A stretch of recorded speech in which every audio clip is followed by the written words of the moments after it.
nama saya Azmi Fiduprahmi dan saya sebagai moderator acara. Halo, nama saya Indah Afrilia, saya sebagai sekretaris acara. Halo, perkenalkan nama saya Samarwa Arsya, saya sebagai scriptwriter. Halo, perkenalkan nama saya Zulfa, saya sebagai bendahara acara.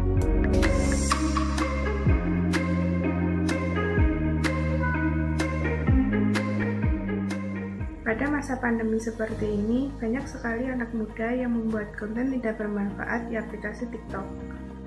Padahal, dengan aplikasi tersebut, kita bisa memanfaatkannya dengan membuat sebuah konten yang bermanfaat, bahkan bisa menghasilkan uang. Dalam menyikapi hal tersebut, kami dari kelompok 3 Project OCP Prodi Akuntansi mengadakan live Instagram dengan judul menghasilkan puluhan juta hanya melalui aplikasi TikTok. Dan kegiatan ini bisa menginspirasi para remaja atau generasi Z untuk sukses dalam bisnis menggunakan media sosial. Bisa menyadari remaja bahwa akun TikTok bukan hanya sekedar untuk konten yang tidak berfaedah, tapi bisa memanfaatkannya untuk promosi bisnis dan mendapatkan cuan. Untuk proyek kelompok kami berupa live Instagram mengenai sharing pengalaman narasumber terkait bisnis dan kegiatan yang bermanfaat di masa muda untuk menghasilkan penghasilan sendiri hanya dengan aplikasi TikTok sebagai perantaranya. Diisi juga dengan berbagai tips and tricks serta cara untuk membangun bisnis sendiri. Berikut ini adalah chat bersama narasumber untuk meminta ketersediaannya agar bisa sharing seputar bisnisnya.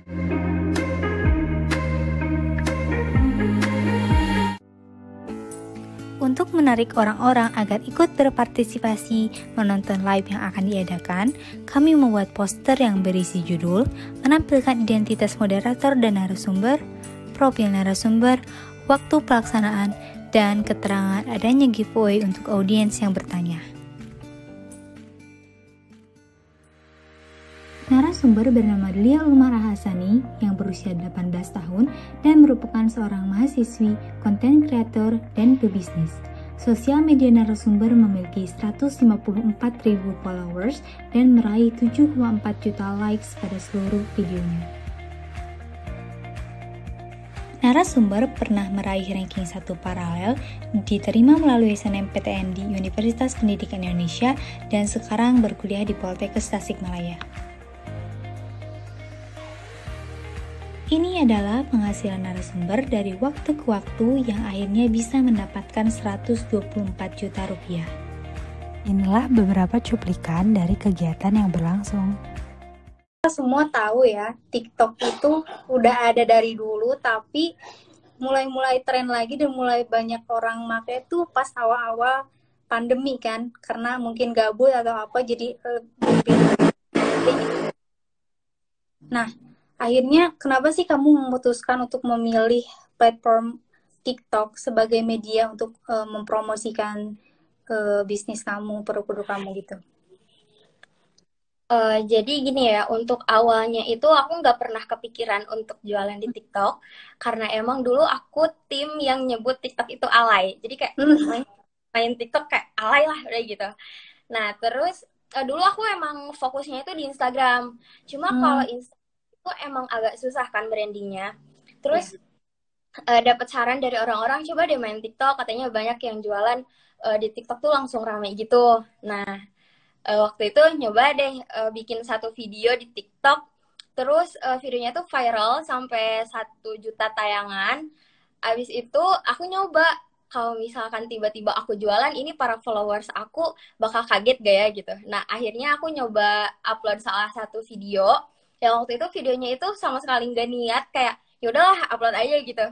Nah, terus tiba-tiba ditinggal beberapa jam, si videonya itu sekitar 100.000 tayangan, yang bikin aku tuh langsung rame gitu, kayak wah ternyata emang ya TikTok tuh bagus banget gitu dijadiin platform untuk jualan.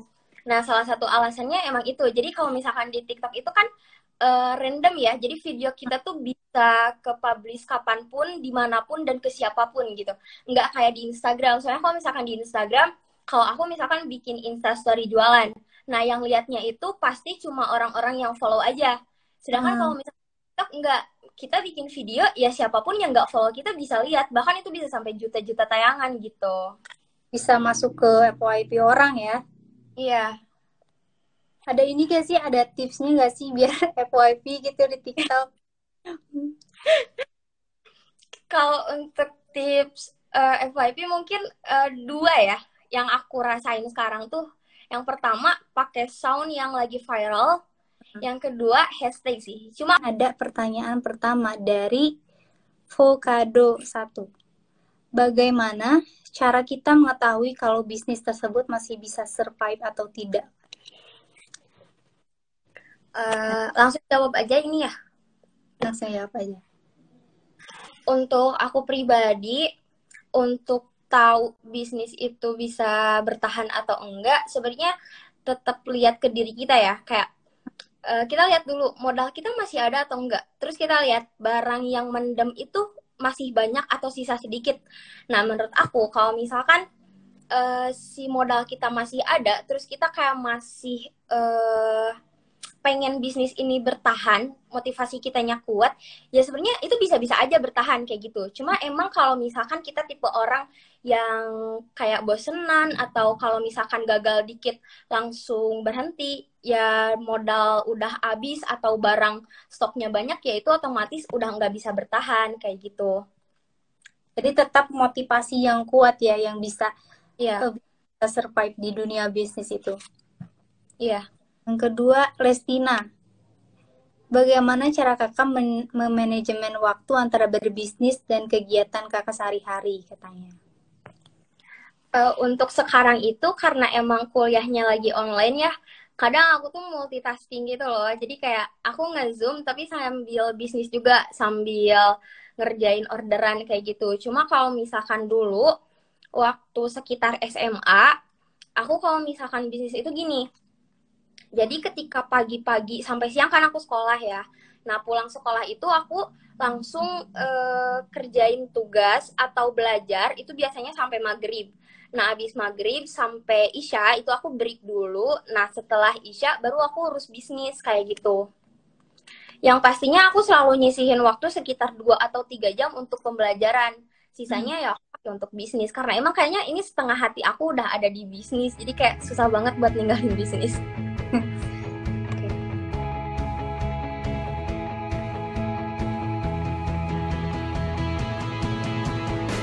Jika kita mampu sukses di usia muda, kenapa menunggu tua untuk memulainya? Ayo, bangun mimpimu dan bersiaplah untuk terus membuat mimpi baru.